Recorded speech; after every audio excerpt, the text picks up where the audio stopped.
I like to say venture capital is like being inside a casino. The house always wins. Yeah. It is a rigged system. I didn't have a network or any exposure to entrepreneurship before I founded my company, but I just worked really hard and hustled and like built it all out. I didn't have like anything to lose when I was 28. I pitched every VC in Boston in 2008 and no one was interested. So I kind of bootstrapped the company for the first 18 months or so, which Wow, meant— it was just you, and you were running TaskRabbit. Did you think it was your life's work? Oh yeah. I mean, I had a lot of trouble when I sold TaskRabbit, separating my identity from the company. It took years. Tell me a bit more about your investing philosophy. What type of investor are you? Say you meet a founder, what are you looking for? What I like to do is I want to hear stories from that founder's life.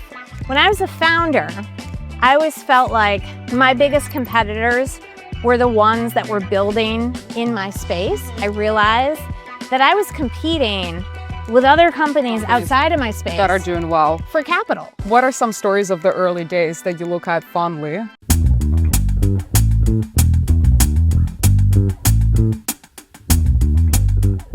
Leah, thank you so much for taking the time. It's so nice to meet you in person. I'm so excited to chat. Yeah, so many things to talk about and to cover. Yes. I definitely want to touch upon your journey with TaskRabbit. I think that's an expected topic.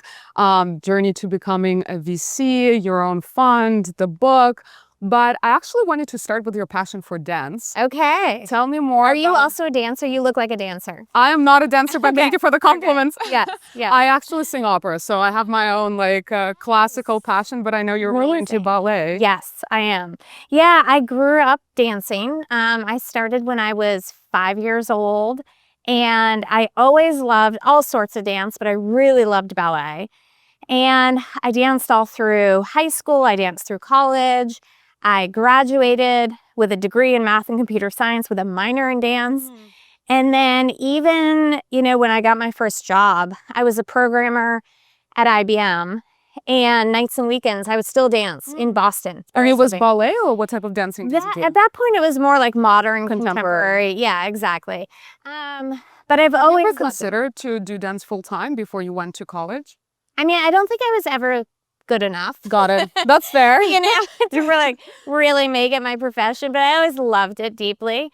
And so now I'm on the board of the San Francisco Ballet, which is literally one of my greatest passions and privileges. And the company is incredible. The leadership's amazing. So yeah, it's amazing to see your stories from the ballet as you post. You go to ballet a lot, seems like. How often do you get to go? Well, it's funny because the San Francisco season is very compressed.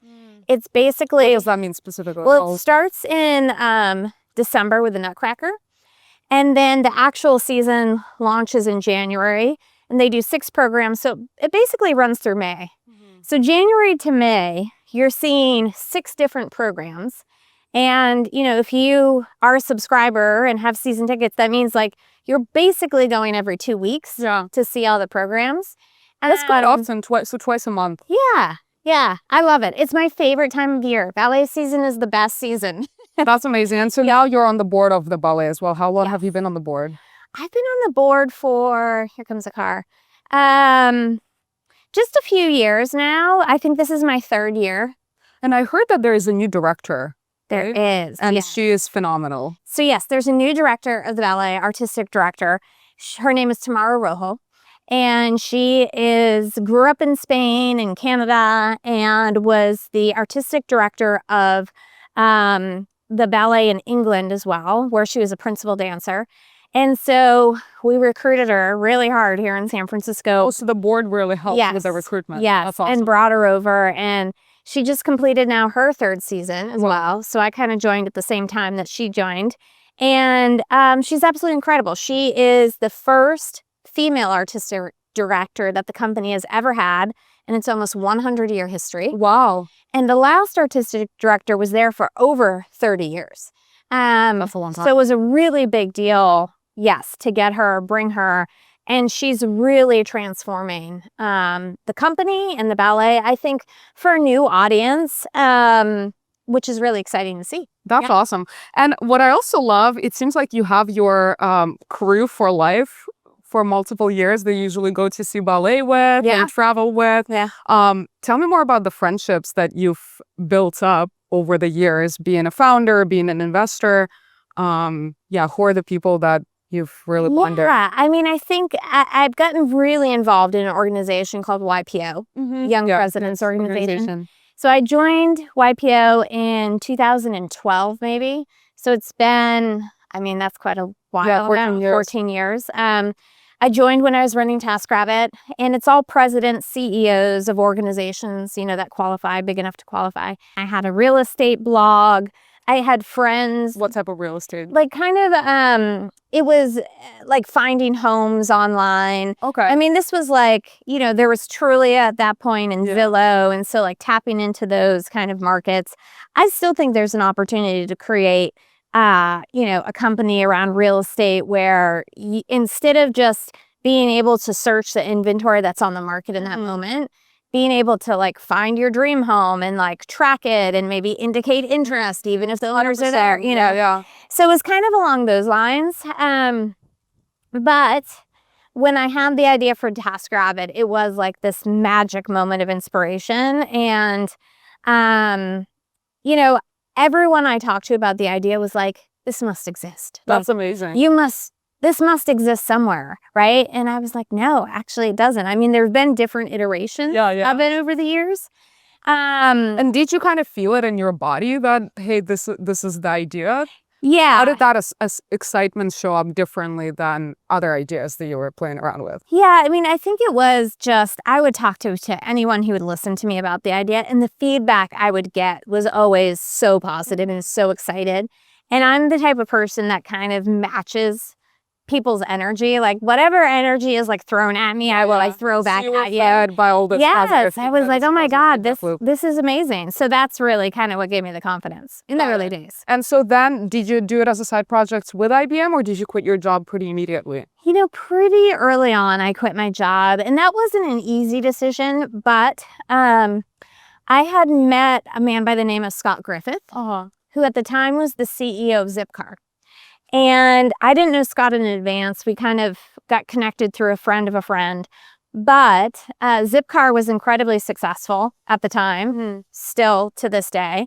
And I went by his office, and Scott was like, wow, I really think you're onto something here. Awesome. Like, I think you should kind of see how far you can take it.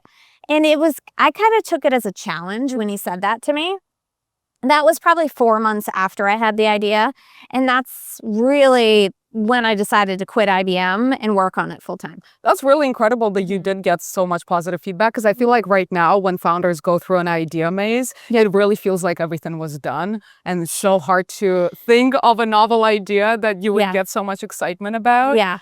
I want to bookmark this topic of how you evaluate founders now on the other side and how people can reach conviction. But coming back to TaskRabbit, so what are some stories of the early days that you look at fondly? Yeah, I mean, besides running people's errands myself, so you did enjoy that? Yeah, it was fun. What was your most hated errands that people asked you to do? The most hated errand. Oh God, I can't even remember anything that was that terrible that I did. Okay. Yeah. So really roll up your sleeves, do everything. Yeah. I mean, I wasn't the best at assembling IKEA furniture. Maybe that would have been my most hated errand at the time. But thank God other people have become experts in doing that. What else? Let's see. In the early days, I picked the first 30 taskers to start the site by posting an ad on Craigslist. And then in Boston. Yes. And then I met them for coffee over, and did like an interview of them in person. And then kind of my litmus test was, would I be comfortable inviting this person into my grandmother's house? Oh, grandmother's. Yeah, because I was like, think about like grandma, and she's like a little more vulnerable maybe than me, and like, do I trust them? And so that's how I picked the first 30 taskers to start the site. Got it. That's awesome. And tell me more about hiring in those early days, because you come out of, being an engineer for many, many years at IBM, hiring across all founders, including myself, I was a former founder, is really, really tough. Was it hard for you to get your first few employees? Yeah, I mean, hiring didn't really kick in until I raised the seed round of funding. So I kind of bootstrapped the company for the first 18 months or so, which It meant, was just you first 18 months. yeah, it With really, no AI tools, no. yeah, it was long Yeah, before yeah. agents were running. So you Exactly. were the OG one person. Yeah, one person show. So it took about 18 months to get that first round of funding raised. I mean, I had a little bit of angel funding come in, but it wasn't enough to hire anyone. I mean, I had like interns or part-time people here and there. I also had this huge community of TaskRabbits that I, was working closely with, and they were incredibly helpful. I remember like I would hire them to like go out into a neighborhood and like put little Post-its on doors or cars or like whatever it was. So those were the early days. Guerrilla marketing. Yeah. I mean, after I raised the seed round of funding from Anne at Floodgate, the first hire I made was an engineer. And he's a friend that worked with me at IBM. So he came on board. He took over all of the engineering from me. And then I was able to focus more on the business side. That's awesome. And at which point did you decide to move to the Bay Area, and why was that the move? So I love Boston. I loved living in Boston, but I pitched every VC in Boston in 2008, and no one was interested. And no one even understood really what I was doing. Was it because of the financial crisis? Was it before or after? It was during the financial crisis, so I don't think that helped for sure. And then I think, consumer internet in Boston was not like something that a lot of people were investing in. It was more biotech. It was more financial focused. And, even Facebook, like famously, like Mark Zuckerberg, right, had just left Boston, right? And so I'd pitch VCs in Boston. I did get some angel investors in Boston, but it was really Anne out here in the Bay Area at Floodgate that led that first round of funding. And then I decided I wanted to move out here to be closer to Anne and her team, and then also continue to scale the business, open this market as the second market. It made a lot of sense. And then my friend Brian, the engineer that I brought on, was willing to move. And so the two of us moved across the country and, made the Bay Area a home. Yeah. And what do you think Anne saw in you and the company that she was the investor who did take the bet? Yeah. That there was a lot of no's. Right. Well, she's absolutely incredible. And I always joke, but I'm not joking, that I just want to be her when I grow up. Wow. She's such a badass. And, we met over breakfast at the Palo Alto Creamery. And it's like this cute little diner. At the time, I think it was in Stanford Shopping Center. Or maybe, I think it was at Stanford still at the time. And so we met there and we just really hit it off. Like, again, I match people's energy. I love Anne's energy. She was really intense. She was really interested, really engaged. She asked good questions. And at the time, did she just start Floodgate, or has it been a couple of years? No, she was just starting at Floodgate, and I was actually the first company she invested in. Oh, wow. Yeah. That's incredible. Yes. So and you guys are friends to this day, which we are is very super good special. friends to this day. I think she goes to ballet too, right? I've dragged her to the ballet with me too. Yeah, okay, absolutely. So she's really intense. She asks really good questions. Yeah. Yeah, we just hit it off. I was like, she's smart. I like her. I will work well with her, and I think we both felt that same way. So funny enough, I was hosting a lunch just this week for Eric Ries's new book. Oh, yeah. I actually did an interview with him. It's about to come out next week. I did a short form, which I kind of regret. I wish I sat down with him for a long form, because I think he really warrants. Yes. He has so many brilliant thoughts. He's got incredible things to say. Yeah, incorruptible. And I actually read the book too prior to the interview. Yeah, he's amazing. And so I hosted a lunch for him and his book last week. Anne was the one that introduced us back when she first invested in TaskRabbit because she was trying to impress me. She was like, I know the lean startup guy. She's like, I know the lean startup guy. You want me to, she's like, you want me involved, and I was impressed with her. I was impressed with Eric, and I was like, let's do it. Yeah. That's amazing. Yeah. I read somewhere that you flew to do your round, and like Tim Ferriss was also part of the round. Was he a part of the round? Yes. So Tim has been a longtime advisor to TaskRabbit, and we met because he was doing a visit to the incubator program I was participating in the summer of 2009 that Facebook ran. It was called the FB Fund. Cool. Okay. In that cohort, it was John and Logan that had started Zimride. Okay, which is Lyft. Yeah. It was Victoria Ransom who started Wildfire. She sold it to Google for like $250 million. Amazing. Leila Jana, who has since passed, has an incredible company called Samasource. So that cohort of entrepreneurs was just absolutely amazing. I feel like that was just generally such a special time in the Valley. So the YC cohort and the program that you were in, everyone really did something incredible. Yeah, it was an incredible time. And so Tim came for a visit to the Facebook office on Hamilton Ave. That's where we were working out of at the time in Palo Alto. And he offered 15-minute slots. And you had to sign up for a slot. There wasn't enough time for everyone. And at this point, he already had the blog and he wrote 4-Hour Workweek, right? He had written 4-Hour Workweek, which I had already read. And I was like, wow, if I could pick any advisor on the planet right now, it would be Tim Ferriss. 4-Hour Workweek, outsourcing your life, finding people to help you.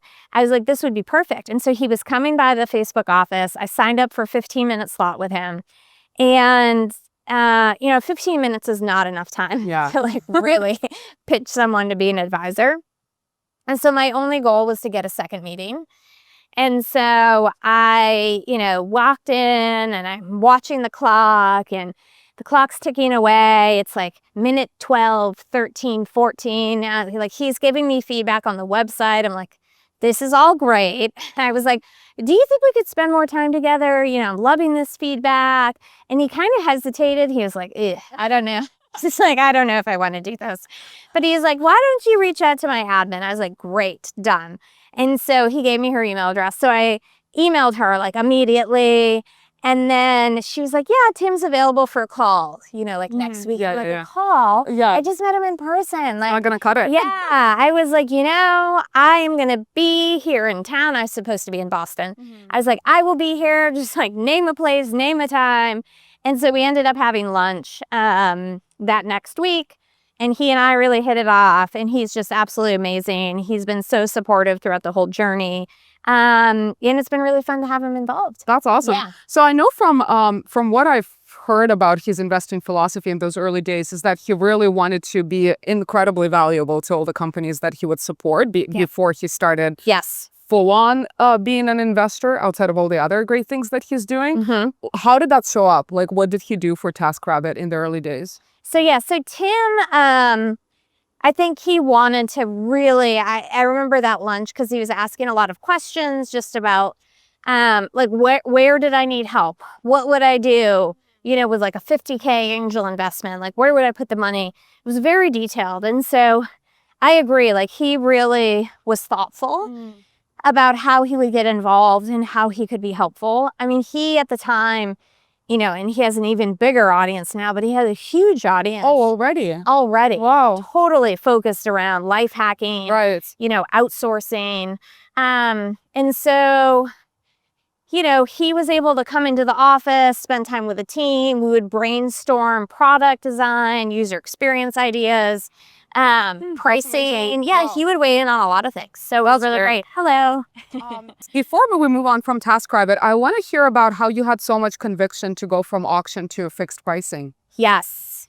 So that was an interesting story because when I founded the company, the best in practice model was eBay. Yeah, right. eBay auction. Right? As a marketplace. Okay, so eBay was like the best in class, right? Marketplace auction model. And so that's where we started on the web. But then very quickly, I would say within, 4 years or so, Twitter emerged, this notion of things being on demand, instant feedback for the consumer really shifted people's expectations. And all of a sudden, the mobile device that I got excited about in 2008, 2009 was being used for like instant bookings. And so I knew we had to shift the system into a booking platform. But at that point, it was a really, really it was a heavy lift. We had over 1 million clients. We had 60,000 taskers that had been trained on an auction bidding model. Wow. We were open in 44 markets in the US. Like, this was not an easy decision, like, oh, tomorrow we're going to flip. No.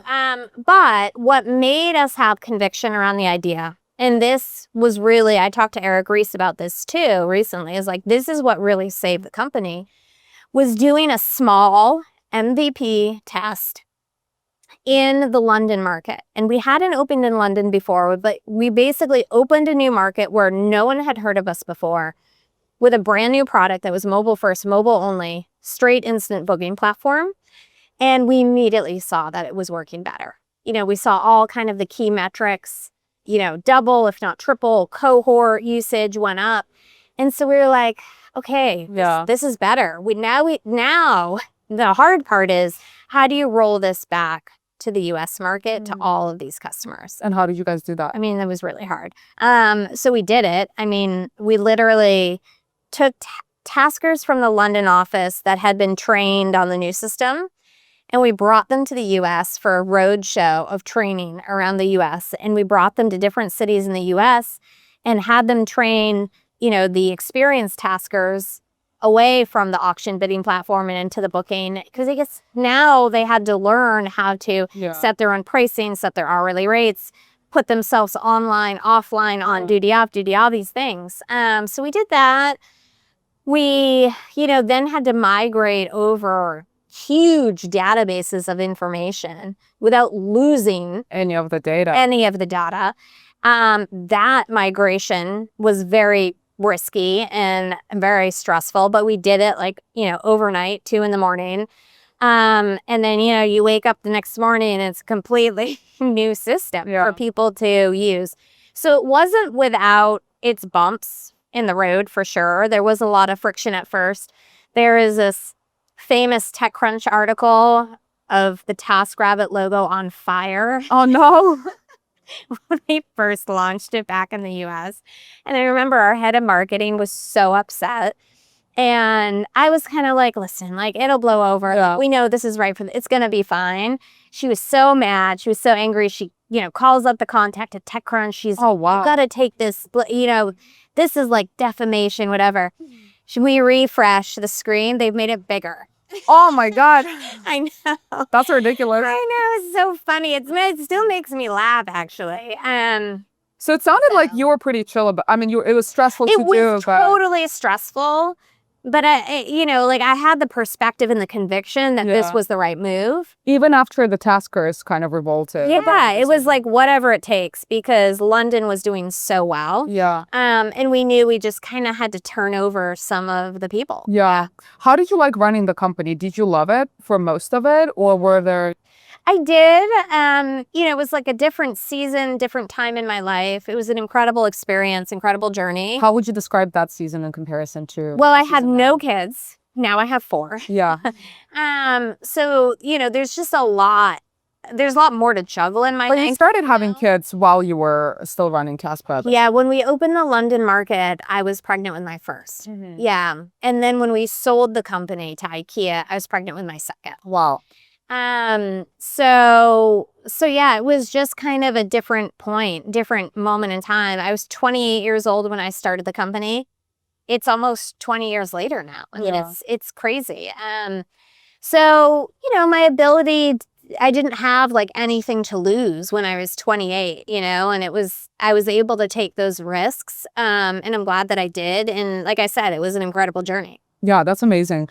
Who were the founders that you really looked up to then, that you were trying to model after? Yeah, as I said, I had this amazing cohort of friends and founders who were also in Facebook Fund.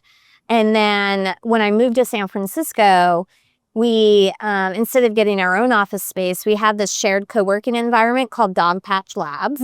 It was on Pier 33 or 28. I can't remember the number, but that entire pier actually has since been shut down for safety reasons. Oh, wow. It was this very old setup, and it was rickety floors out on the pier. But in that building, it was Kevin and Mike from Instagram. Nice. It was Steve Jang. It was like the people in that room too were amazing. And so I don't know, I feel like every generation of founders, it seems like, kind of starts together in these cohorts. I had an amazing cohort.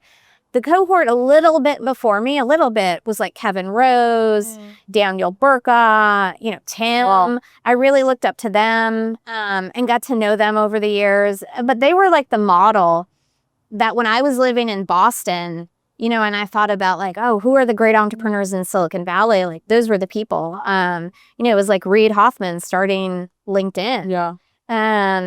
There was another company at the time I really loved called Six Apart. And so it's just like, it was just an incredible cohort of innovation and minds, and it was very cool to be a part of. Yeah. So where do you think pockets like that are right now? Yeah. I mean, there's so much happening, with AI, obviously, but what I think is pretty interesting is when I founded TaskRabbit in 2008, we were at this technology inflection point with mobile devices. The iPhone had just come out. Social, location, and mobile were new. They were new technologies that developers were able to leverage. And I see a similar opportunity today with what's happening in AI. It's like everyone is tapping into the possibilities here. And the founders I'm meeting that are creating in the space are doing some really cool, interesting things. And it does feel like they're of this like next generation, this next cohort, which is awesome. True. Yeah. What did you think you would do when you were growing up? Did you ever think that you would be a founder at some chapter of your life? I didn't. What did I think? I basically wished I was good enough to be a ballet dancer. And then after that, maybe I wanted to be like a computer programmer. I mean, I really loved studying math and computer science in school. And so getting a job actually coming right out of school as a programmer was like a dream. Yeah. And particularly in 2001. So that was on the cusp of the .com. It was at the height. It had, the bubble had burst. Were you worried or were you convinced that this was still good to do? Well, I was convinced it was good to do, but I wasn't really exposed to a lot of the startups because I wasn't in Silicon Valley. I was living in Boston at the time. So things in Boston were, if you weren't in the startup scene, you're working for IBM, like things were pretty stable. Yeah. So I felt very lucky to kind of land that opportunity when I did. But yeah. And then I'm interested in this topic of identity and life's work. When you were running TaskRabbit, did you think it was your life's work? Oh, yeah. I mean, I had a lot of trouble when I sold TaskRabbit separating my identity from the company. It took years. Tell me a bit more about that decision to sell. Like, how did you come to the decision? Also, I think it's interesting that you decided to take a step back as CEO first, because in my view, there's a lot of ego attached to being a CEO and running the company. So it takes a certain type of person or maybe a certain chapter of life to be honest with, are you liking it? Are you the best person for the job? That you actually decided to do that. Yeah. I mean, I am very low ego. So I always thought about what is best for the company. And I feel like, the company was really my first baby, right? And so I just wanted to do everything I could to make sure that the company succeeded. And then you take on investor money, and then you have this obligation to your investors, right? To make money for them. And then you hire all these employees and you have an obligation to them, 100%. So it's like the pressure kept adding up. And so I enjoyed it for a long time. But I think in the end, it had been almost 10 years. I was definitely burnt out from all the fundraising. And for me, managing people, I would say, was the hardest thing for me. It took a lot of energy. I don't know if you'll believe this, but I am an introvert. I really am. Hard to believe. I promise you I'm an introvert. I fake myself as an extrovert, but it's really draining. You know, I've started to conclude that I'm a lot more introverted than I thought I was. Because for the Bay Area, I'm like definitely an extrovert. And then I moved to New York and I'm like, actually, I think I'm really introverted. And I grew up being left to my own devices very, very often. I actually love being on my own. And maybe, and then it depends on the type of person I'm spending time with, whether it's draining or energizing. Yeah, absolutely. So I found as the company scaled and grew and we hired more and more people, I found that people management piece to be really draining and really hard for me. And that's kind of why I, decided that it was time to sell the company, for one. But two, I knew I didn't want to go back and start another company, because basically you start a company and you're successful. That means that the company scaled, you'd hire all these people. It was like, oh my God, I don't want to do all that again. But at the time, we were live across the US cities, like 44 markets. We were live in London. We had this partnership with Ikea going, and it was going very well. And then what happened? And then we were thinking, okay, we should roll out to more international cities. And we really saw international markets as the growth engine from there. It wasn't going to be opening Cincinnati, Ohio. It was going to be opening like Berlin, Germany, right? And so we started raising a growth round to do that. We talked to Ikea about it to see if maybe they would want to do a strategic investment. But once they realized that we were raising money to open more cities, they were kind of like, oh, maybe we want to own this. And so at that point, we hired bankers. We ran a whole process.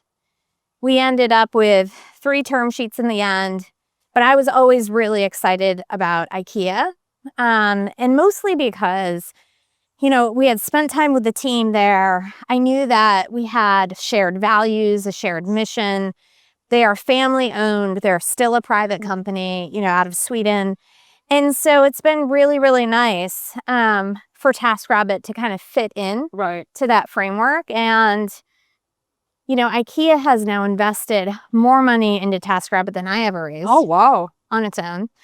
And, they're now opened up all these international markets and cities. I don't even know how many, 50, 100, whatever it is. But we never would have been able to do that without a strategic partner. And you're happy to see the second chapter for TaskRabbit, the way it's gone? Because I think you're kind of in touch or friends with the CEO of the company. Yes. So TaskRabbit has had 3 CEOs, myself, Stacy, and then Anya. So 3 female CEOs. I think overlapped with her at Airbnb. Really? Yeah. Oh, yeah, she's so lovely. She came to my Eric Ries lunch. Oh, that's sweet. Yeah, nice. So she's also come with me to the ballet. Cool. Okay. One of the crew. She's one of the crew. But I didn't actually know her until she got the CEO job at TaskRabbit. And then I actually didn't get a chance to meet her for years. I mean, she's been running the company now, I think, for 5 years. But she's also in YPO, and we actually met in YPO first. Oh, awesome. And she's in a different chapter. And so I got to know her through YPO, and then we became friends. And she more recently invited me by the TaskRabbit office, the new one that they've set up in San Francisco. And that was so much fun. It was so cool to see how they've built and scaled beyond me, into a new chapter. Awesome. And yeah, it was awesome. I think it's really rare too when a founder says a lot of great things to say about a company's second chapter. Yes. But let's move on from TaskRabbit. Tell me more about that identity piece. So you obviously were running the company for a long time. You inevitably get attached to what you're doing as a founder. That's your baby. That's you. How did you deal with that? Yeah, so when we sold the company, I immediately kind of got pulled in the direction of investing by a lot of different people and firms over the years. So Anne, as we mentioned, is a very good friend of mine, and other folks in the industry that I got to know. And, I just sort of realized that with my background in technology and engineering, I didn't want to put my head down in one company and one business again for a decade and kind of miss out on all the new technologies and innovations that were happening. And investing is such a great way. For sure. To stay current, stay on top of everything. You also don't have to build out a massive team that you have to manage. Exactly. Ding, ding, ding. Exactly. So it's been awesome. At the time, I decided to join Fuel Capital. Why did you decide to join them? So it's a, early stage seed fund. And I joined alongside the founder, Chris Howard, who had started the firm, started the fund. I joined at the beginning of the second fund. We raised the third fund together, and I really joined so I could help him build and scale it. And I still felt like a founder or like an entrepreneur and wanted to continue to build. So it was a great opportunity to learn, how to build a seed firm, how to manage a portfolio, how to bring on LPs. I mean, it was tons and tons of learning. And so, I've been at Fuel. I've remained at Fuel. Been there now 9 years. Wow. And almost as long as TaskRabbit. Almost, I know, it's kind of crazy. Crazy. And so I actually, for a long time, I was like, wow, how can I do anything after TaskRabbit? It is so attached to my identity.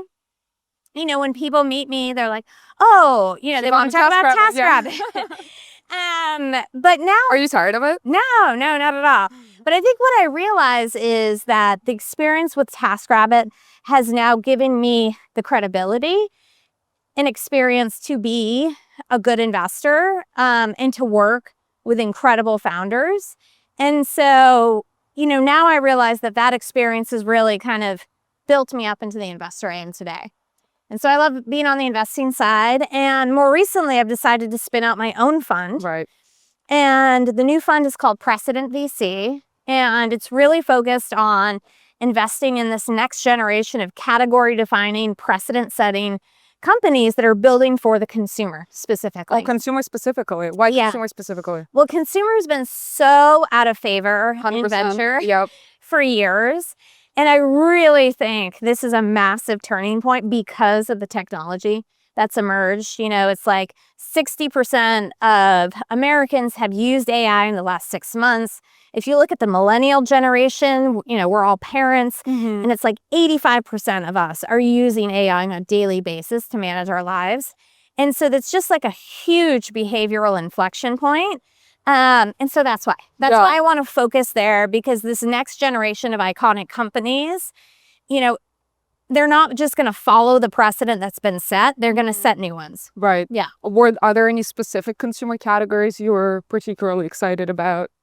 I'm seeing a lot of really interesting consumer companies pop up in the digital healthcare space. There's so much data there that is fragmented, unstructured, hasn't been tapped into. So there's a lot of opportunity there. I'm seeing a lot of interesting companies in financial tech as well for consumers, direct to consumer as well. Obviously some interesting things in creator economy and design and there's just so much. So it really is an exciting time to be focused on consumer. When I talk to people about, where I'm investing, now instead of being like, oh, I don't touch consumer. Oh, we never used to say that at Fuel. I never said that. No, I've always loved consumer, and I've done consumer deals even at Fuel. But other investors I would talk to would be like, yeah, we don't do consumer. We don't touch consumer. Or even LPs, no, we don't like consumer. But now people are like, yeah, consumer's coming back. I think people realize it's coming back, and it's coming back in a big way. Yeah, definitely, because of AI, and we're seeing ChatGPT as a consumer product and so many others for therapy use cases, etc. I definitely agree that consumer is exciting. I was building in consumer, and I think it was still not exactly the time to be building in consumer. It's really hard. But I hope that there's going to be a lot of new companies. How did you learn? Do you think you've gotten good as a VC? What's that arc been? Well, so I think a couple things. The job of the VC, right, is to source, pick, win, and help. That's the job. And I've got great deal flow. How do you get your deal flow?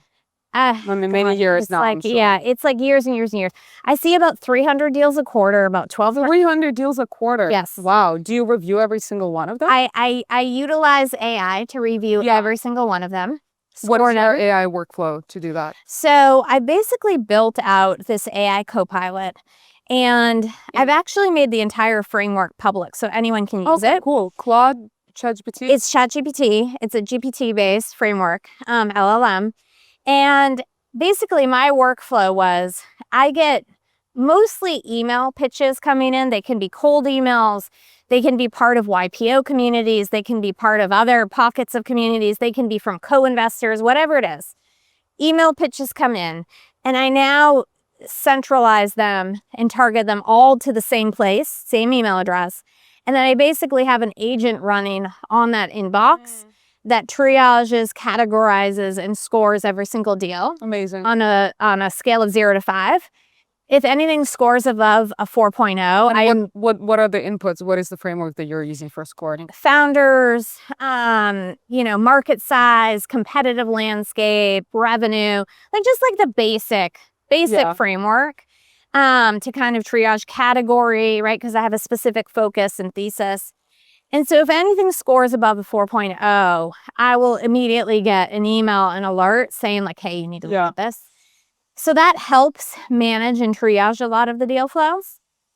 And so I've made that framework public. It's online at dealscoreai.xyz. So anyone can dump in a deal or a pitch they're looking at, or they can just forward it to dealscoreai.xyz. That's awesome. And it basically summarizes, makes everything consistent, sends you back a score. That's awesome. Yeah, I love it. And for me, it was just kind of like survival to like move through the triage of things. But what I realized by utilizing this whole system is that it does remove a lot of bias in the system because I'm not with my human eyes looking at every single initial first touch point of a deal, but I'm making every single deal look consistent, kind of like the blind resume test. It's like, here's a consistent summary of the deal. Here's a score. And then I look at it. And so it kind of takes away and removes any biases that might be there with the human eye. So I think it could be really powerful, and I'm continuing to play with it and improve it. That's awesome. Are you worried that people might be gaming the system? They go to dealscore.xyz.ai. They see how their company is going to get scored. I hope they do. They should. Founders should use it. They see how the AI is scoring their deal. And then they adjust their TAM a little 100%. bit. They can't put the TAM in. Like the AI decides what the TAM is.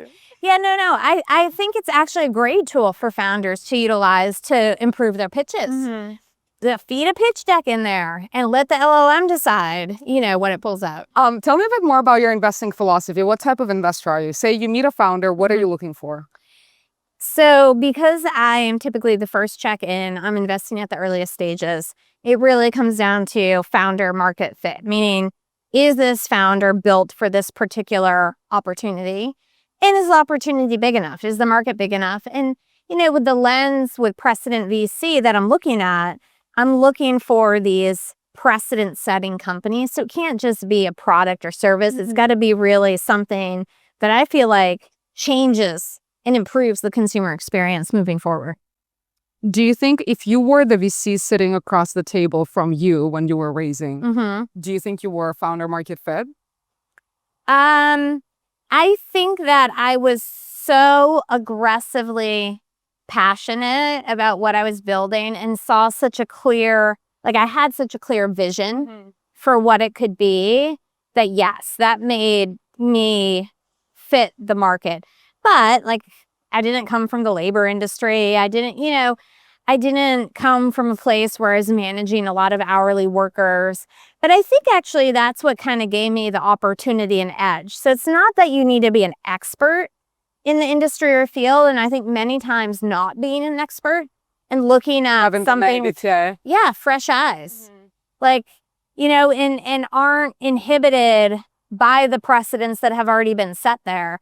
So that's what I look for in founders. It's are they passionate enough? Do they have a very clear vision of what this could be? And do I really believe that, if they hit a wall, they're not just going to go around it. They're going to figure out a way to break down the wall. How much is it intuition and how much is it these frameworks and more analytical ways of evaluating a founder? I mean, it's a little bit of both, but what I like to do is I want to hear stories from that founder's life, from their life journey. Yeah. It's where did you grow up? Tell me about that. Tell me about where you studied in school. Why did you choose that school? What was it like there? And I want to hear, stories of adversity, stories of pivoting, stories of courage. What are the little signals and tidbits that their life has prepared them to be an entrepreneur in the way that they're going to be resilient enough to take it all the way. Yeah, resiliency is such a hard piece of the equation. I want to come back to that piece about identity. So you sold the company, obviously you transitioned into VC, but what was it really like to let go of the identity of the founder? Well, it wasn't so hard to let go of the identity of the founder. For me, it was more about like, I'm no longer running TaskRabbit, and now I'm investing in all these companies, but I haven't built a track record yet. I haven't been an investor very long, so I don't have the credibility. So that, I think, was the hard part. Was it took time to feel confident and comfortable and credible in that investor seat, since, I was just getting started there. I had only done angel deals on my own prior to joining the fund. What was it like to have such a slow feedback loop? Because obviously as a founder, you test things out, you get feedback very quickly, you iterate, you have speed. As an investor, you kind of have to see it through for a decade to see if your decision was correct or not. Yeah, no, it's true. And that is the hard thing about being on the investor side, is you don't get feedback very often. And so you're not really sure. But I think what I fall back on is, because I've been in a founder's shoes before, I have a lot of empathy for what they're doing and what they're building. So instead of worrying about me and like, am I good enough and did I make the right decision? And I'll just like focus on them. Like, how can I be helpful? How can I help you succeed? What are you trying to build? What is my point of view on that? So that's kind of been the lens at which I've looked at this investing career with. Yeah, I think this is just generally a good philosophy for life, being externally focused, being overly internally focused. Like there is a piece for, thinking about yourself and figuring out your patterns and reflecting. But if you're just focused on yourself, then you're just not going to produce any value in the world, and you're not going to be as successful, because the world is more about helping other people and focusing on them. Yeah. Who was the founder or the company that you're particularly proud of helping investing in? I mean, there's so many of them. One of the very first deals I did, actually even before I joined Fuel as an angel investor, is in a company called Nanit, which has done amazingly well. And I, joined really early as an angel investor because I was pregnant with my second baby. And I was like, there's got to be a better baby monitor out here. And there's got to be a computer vision version of this instead of this analog version. And so I went out and I looked for it, and I found Asaf, the founder, and he's Israeli, but he was living in New York City. And I reached out to him, and I loved his vision and I loved what he was building. And so I invested. It's interesting that it was a man building that company. Yeah. He's got a lot of kids too. So that was a really exciting kind of first company. Since then, a few other companies I'm really proud of. One is a company called Me Salud Health. So as you know, my father's Puerto Rican, I'm Latina, and this company has built a telehealth platform for native Spanish speakers to get medical advice, medical care, and they go in through employers. And so I've really been able to help that team, work with that team, get connected to huge employers that are employing masses of native Spanish speakers and making a huge difference for these people. So that one's really exciting. And then more recently, let's see, I've done a company called Picasso, which is in the property tech space. And they do access to second home market. And Austin Allison I met through IPO. Oh, awesome. And got to know him and the team there. So yeah, it's been really fun. How do you value co-founder relationships and teams? As a solo founder myself, who tried to have co-founders, by the way. Oh, you did? Yeah. Well, tell me more about that. I tried many times and failed. So originally, I was living in Boston, and this woman was going to quit her job at Deloitte and help me. And she happened to be the wife of one of the investors I was pitching at the time. And so she helped with all of the early financial modeling for TaskRabbit. But when we didn't raise the big round of funding, we only raised the tiny angel round of funding, she kind of dropped out. She was like, I can't leave my job. So that was the first kind of co-founder fail. And then the second one was after I was launched in Boston, I had the angel round completed. and I brought in, kind of the first ops person. And he was, first year after his MBA from Harvard. Smart guy, but like just not a fit for startups and for TaskRabbit. And so, that was kind of the second attempt. And then at that point, I raised the money from Anne, and I was like, I guess I'm a solo founder now. Like I have now raised millions of dollars by myself. It's really hard to bring someone on board. Yeah. So from there, I just focused on building a team. So now coming back to you evaluating co-founder teams, are you then more prone to back solo founders or not necessarily? Yeah, for me, because I've lived it as a solo founder, like I don't have a strong preference. What I want to see, though, is that whoever the founding team is, if they're not technical, do they have a technical person? Yeah. And I do think for me, it was helpful because I was technical. So I could build everything that I needed to build by myself. Has that shifted, though, now with AI, where you don't have to be technical to build a prototype? Yeah, no, 100%. I think AI is really, made more accessible the opportunities to build and to code and to create without, a technical co-founder. Yeah. But you still will need someone to scale the business technically. So yeah, I think it's more about like, what's the makeup of the team? What are they building? Again, that founder market fit piece. So talk to me more about Precedent. Why did you decide to start your own fund?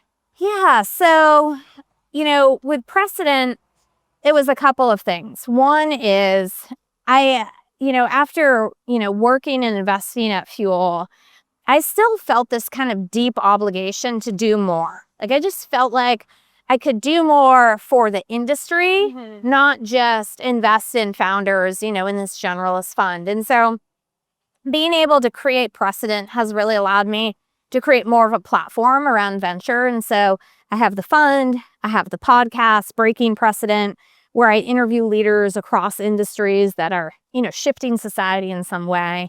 I have a book coming out under the same name next summer. And so the idea is really to kind of rebuild this ecosystem around precedent breakers, but with a point of view about venture that, it's not built for everyone right now. And, I like to say venture capital is like being inside a casino. The house always wins. Yeah. Okay. Like it is rigged. It is a rigged system. And right now, it just really depends on who your proximity to power, what warm intros you can get. And I just kind of hate that about venture. And for me, I didn't have a network or any exposure to entrepreneurship before I founded my company, but I just worked really hard and hustled and built it all out. And I got really lucky, right? Like, I feel like it's such a privilege to have had the success that I've had. And I really want to bring other people along. Are most of your investments primarily warm intros or cold intros? Trying to think. So the first two investments I've done in the new fund, one is in stealth mode still, but it's an AI native app in the therapy space. That came in through a co-investor that wanted me in the round. So he was leading it. He was like, Leah, we think you'd be perfect for this. Will you meet the founders? Great. The second one came in cold, went through my deal score framework. And scored high. Scored high. Okay, wow, go deal score framework. And then within 6 hours, I had the founder on the phone. That's amazing. So that's also why I'm so excited about this deal score framework. Because I'm like, it really does level the playing field. Yeah. Like if everybody used it, it would level the playing field for founders. Is this the precedent you're breaking? It's part of it. Now? I mean, it's part of it. It certainly is. I think some people, it's so interesting actually. I was at a conference last week. Some people, when I say, I've opened up my framework, anyone can use it, I get two camps of people. The first camp is like, oh, that's super cool. I want to try it out. And like, how are you doing it? And that's like, great. Love that person. Want to work with them. The second person, which is just really fucking annoying, can I say that? Yeah, of course. Is the investor who's like, are you just trying to steal my deal flow? What? I'm like, what? No, I don't need your fucking deal Deal flow. flow? I've got my own deal flow, buddy. And like, I'm only investing in consumer Wait, deals. so they think that you open source this and it stores their data or their deal They're flow, just like or- paranoid. Interesting. They're so paranoid because And deal flow is just a part of the equation. but here's the thing. This is the crux of it in venture. People like that love a closed system Yeah. because they have benefited from it Over their years. entire career. And it makes them uncomfortable that someone would open it up Yeah. in a way that they don't control or understand. Makes sense. And I'm like, those are the people that need to be disrupted. Yeah. That makes a lot of Yeah. sense. What are some founder green flags that for other people are red flags? Oh, that's such a good question. Green flags. A woman who comes in 8 months pregnant pitching her fertility startup. Green flag. Because she clearly knows the problem. Yes, God, I want to invest in that woman. And I did. And a lot of other people passed and she did great. That's amazing. Yeah. What other investor green flags? I think back to the point of like, I'm not looking for you to be an expert in the field. Green flag, because I think as long as you have a point of view, I like people that have been trained in a lot of different areas and a lot of different things, and maybe have a framework from art, culture, and dance that they want to apply to science and technology, you know? So I love that. I love hearing about that. What else? Oh, I'd say maybe the other thing would just be around, we talked a little bit about co-founders, solo founders. Like, I'm great with solo founders. A lot of investors might be like, you need a co-founder. I get it. I've lived it as a solo founder, and I'm like, green flag, more power to you. Yeah. If I can really look you in the eye and trust that you're built for this company, like, I will back you. Makes sense. Yeah. What are some things that you found challenging in this chapter as an investor? What are some things you're struggling with or were struggling with? Well, let's see. One of the biggest surprises when I went from being a founder to investor, and one of the biggest learnings, is in managing a portfolio as an investor, you know, I'm really focused on, you know, how the companies in my portfolio are performing. And those could be, you know, across different industries and categories. And as I'm thinking about how to allocate my capital, you know, it's about putting more capital, right, into the companies that are doing well. When I was a founder, I always felt like my biggest competitors were the ones that were building in my space and competing with me. But if I now put that investor hat on, that investor lens, I realize that I was competing with other companies outside of my space That are doing well. for capital, For sure. you know? And so I never really thought about it that way as a founder, but now I deeply understand that as an investor. And so that has been, I think, an interesting surprise and learning. Whom are you looking up to outside of Anne? Because I know you're going to Oh say. my God, I know. Anne's the best. I just want to be Anne when I grow up. But actually diving into Anne, what do you like about her as an investor? She's just specifically? such a badass. No, she is. Or She specific. really is. No, she's high conviction. I really appreciate that about her personality. When she believes, and she puts her money behind it. She puts her energy behind it. I think she has proven discernment. She's really been able to pick, you know, working with incredible people.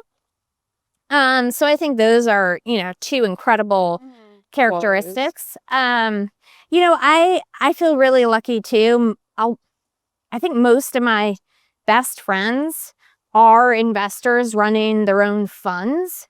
And so I've been able to kind of surround myself with other women that are doing it too.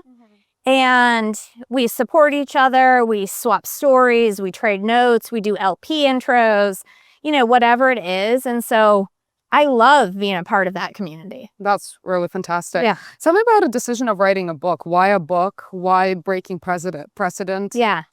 So the book and the fund really first started with the podcast. So the first thing I wanted When did you start the podcast? the podcast started about 18 months ago. Okay. I remember. What was the decision to start the podcast? Why a podcast? Well, I wanted a creative project when I was on maternity leave with my now 18-month-old. Yeah. And I was like, I just want to do something creative. And I had I'd been thinking about a podcast for a while. And then I had the idea for Breaking Precedent. And I was really interested in not just interviewing business and tech people, but really leaders across industries. So some of my favorite interviews have been with the former ballerina Tamara Rojo, who now is the artistic director of the ballet.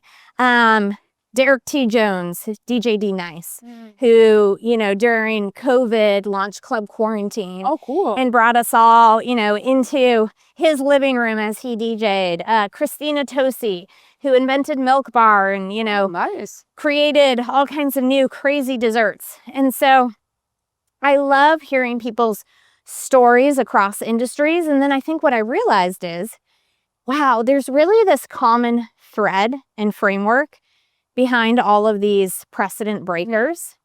And then I thought about my own story with TaskRabbit and reflected on what we did to help shape the gig economy and change the future of work. And I realized that I had this toolkit and these frameworks and, stories to tell. And so that's how the book came about. And so that's what turned into the book. I'd always toyed with writing a book. Do you really like writing? No, but it's kind of like children. Do I like children in general? No. Okay. But I like my own. Okay, makes sense. I think that's going to be me. Yeah, I like my own, and I like writing my own book. Yeah, it makes sense.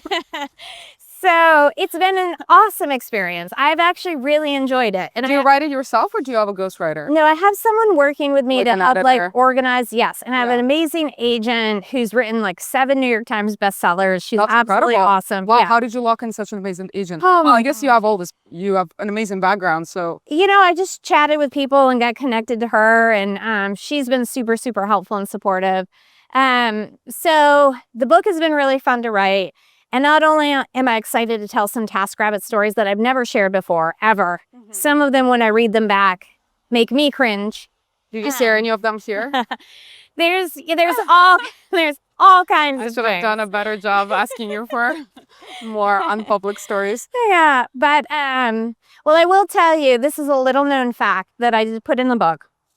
So I mentioned that John and Logan at Zimrad, we all started in the same cohort together. Years later, when they decided to launch Lyft, they were at the TaskRabbit office and they were saying oh, we really feel like we need to go out and compete with Uber. It's so annoying. They're taking all this market share. But they said, but we don't have drivers and we can't background check them fast enough. Yeah. And I basically printed them a list of 100 taskers. And I said, I background checked all of these taskers. These can be your first Lyft drivers. That's incredible. Yeah. So Lyft started with your TaskRabbit driver. Yeah, Oh, exactly. little known fact. Little known fact. And now Logan is a LP in my new fund. That's awesome. Shout out Logan. Yeah. If you're listening. We love you, Logan, and John. So it's a nice, that's, I think, a display of network too. I had introduced them to Anne at Floodgate, who led their seed round of funding, gave them some taskers to start Lyft. I feel like and then that should have been a part of our interview. we can go talk. She's not that far away. Oh, really? Should we go talk to her? She's down the road, yeah.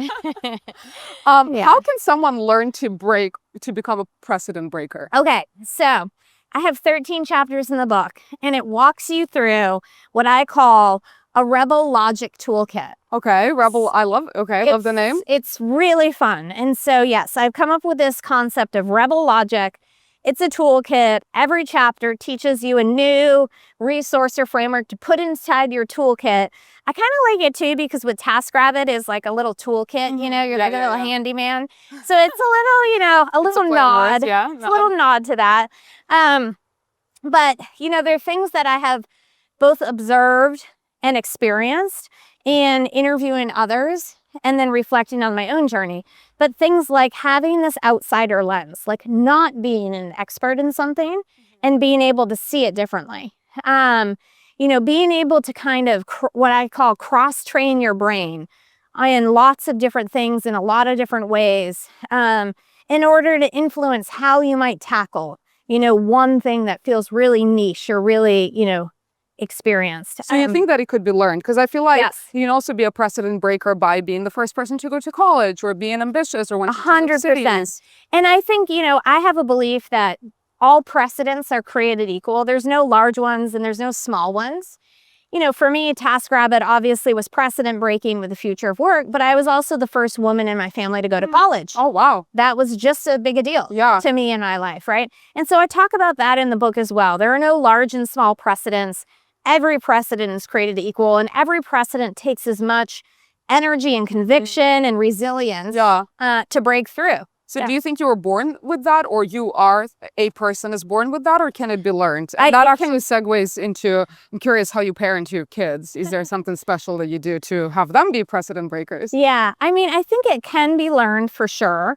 And that's why I'm writing the book. I think some people are more inclined or maybe have that DNA or, there's a whole chapter on immigrants and having that outsider thinking and resilience that's built into you and how that can give you an edge. Whereas others may have to learn how to drive that edge and drive that thinking. So yeah, it can absolutely be learned.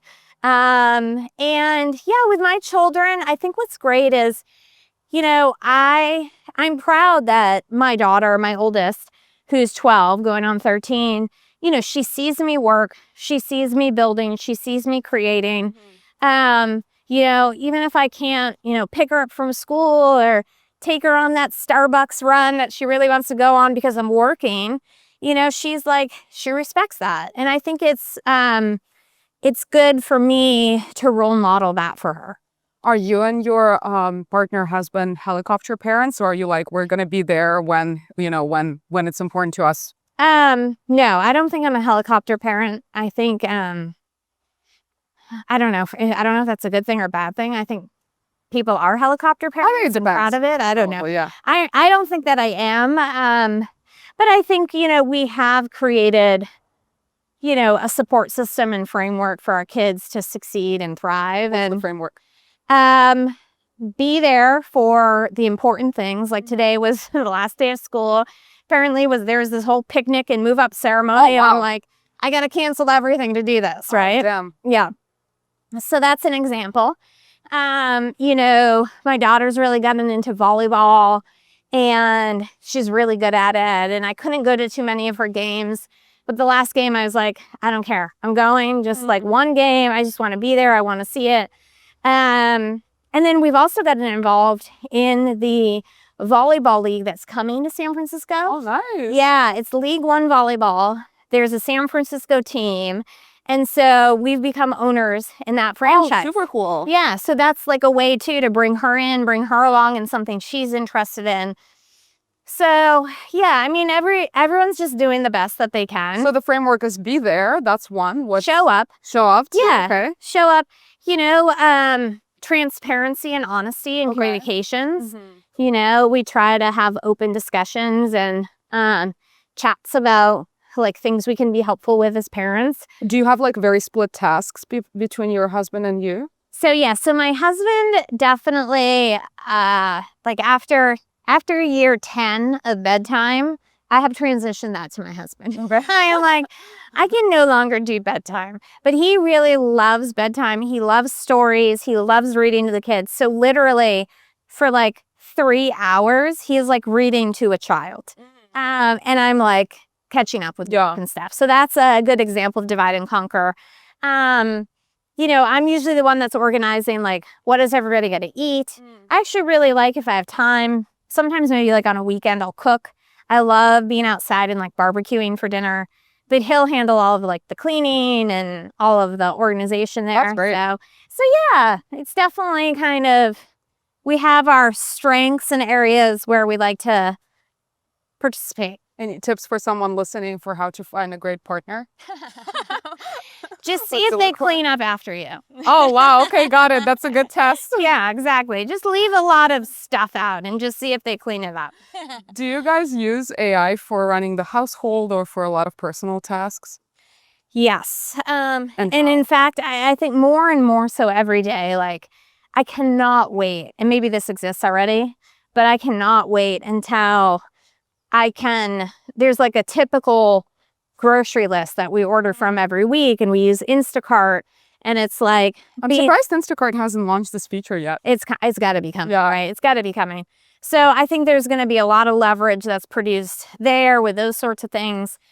So do you guys have an agent running that's checking I guess you that's gotta what I have a want. camera for your fridge, which we have actually. You could integrate it. We have a Samsung fridge. I mean, gosh, there's going to be so many cool opportunities. Yeah, for sure. So around food, eating, like keeping things stocked for kids, I think that would be good. Schedule, like I have everyone on a different calendar that's color coded. And so, scheduling could definitely use some, I think, AI support. And every kid is a different color. Yeah. So it's like, where do they need to be? Yeah, I've heard of some people running open clause on kids scheduling that are constantly checking the calendar, cross-checking the websites with kids' schools and practices. Yes, all of that. But you haven't gotten there yet. No, I haven't gotten there yet. I mean, you got to have the time to set up this whole infrastructure. So time is always a bottleneck. That's right. Any productivity tips? How do you manage your time? I mean, I do think like the color-coded calendar is helpful because not only with the kids, but I use it for work and stuff too. And I kind of categorize, LP meetings versus founder meetings versus administrative meetings, whatever it is. And then I'll put personal things on there too. And then I won't get too stressed out. Like if I'm doing a lot of work stuff in a week, I won't get too stressed out about like, oh, I wasn't really around for the kids. But I'll look over in the course of a month and try to feel like I had a nice balance of things across the board. Do you have any hobbies right now outside of ballet? Yeah, no, that's it. I mean, I don't have a lot of time for hobbies. Yeah. But the ballet is definitely something that I love. And that season just wrapped. So more time for other things. And to wrap up, I'm curious, what was your definition of success when you started, say, TaskRabbit? And what was your definition of success when you transitioned to VC? And what is your definition of success right now? So I think with TaskRabbit, I always wanted to create something that lived beyond me. Like I knew that, I had very low ego. I could really remove myself from any sort of decision that I needed to make for the company. So being able to create something that lived beyond me, and I think, was the goal with TaskRabbit, which is great. With venture capital and entering VC, I think originally I saw it as, helping this next generation of founders. And that has been a privilege and amazing and awesome. And, you see founders you invest in become successful, sell their companies. I think that's success. But I think now what I realize kind of in this next phase of my career is that it's not just about helping the founders that are there in the network. It's about opening up the aperture and about paving a way and bringing others along. And so that's really what I'm focused on with the book, with the podcast, and now with the fund as well, is kind of opening up access for people to venture. Breaking venture precedent. Yeah, it's a system that could use some innovation. I love it. Leah, thank you so much for your time. Thanks for having me. It's so fun. Yeah.